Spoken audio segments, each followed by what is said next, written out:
ক্যামেরাম্যানটা ভালো নয়, আমার কথা শুনে না, খালি বারবার এদিক সেদিক করে তাকাতাকি করে।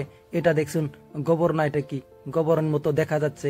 এটা আমরা নাড়বো না, নেড়েই ফেললাম, কিছুর করার নাই। জীবনে প্রচুর কষ্ট হোক, আমরা সেটা সহ্য করতে শিখবো না।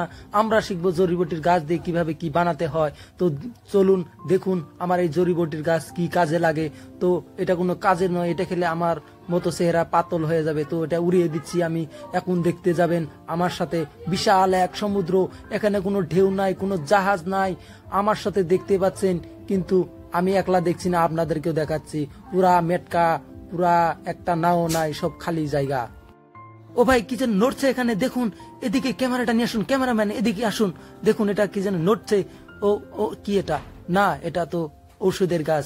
এটা খেলে আপনার পুরা বডিটা পুরা ফ্রেশ হয়ে উঠবে, পুরা শক্ত হয়ে উঠবে। এদিকে আসুন, ক্যামেরাম্যানটা ভালো নয়, আমার কথা শুনে না, খালি বারবার এদিক সেদিক করে তাকাতাকি করে।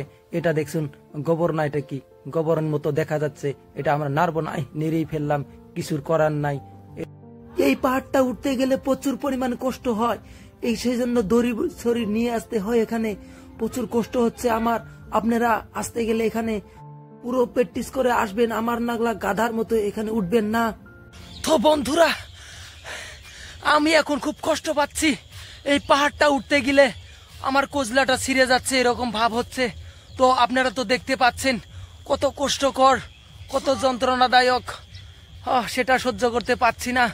আমার হেলিকপ্টারটা আর আসছে না, এখান থেকে আসবে।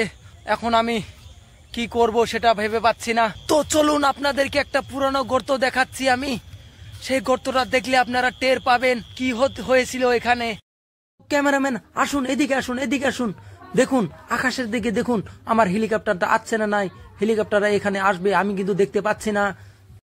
আমার হেলিকপ্টারটা এসে এই ক্ষেতে ল্যান্ড করবে, এখানে কোনো ধরনের এই চিহ্ন নাই। সেজন্য আমাকে এখানে আগুন জ্বালাতে হবে এখন।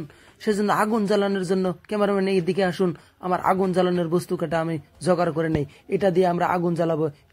তো ভাইয়ারা, পরবর্তী পার্ট দেখতে হলে আমাকে ফলো করবেন এবং লাইক, শেয়ার, কমেন্ট করবেন।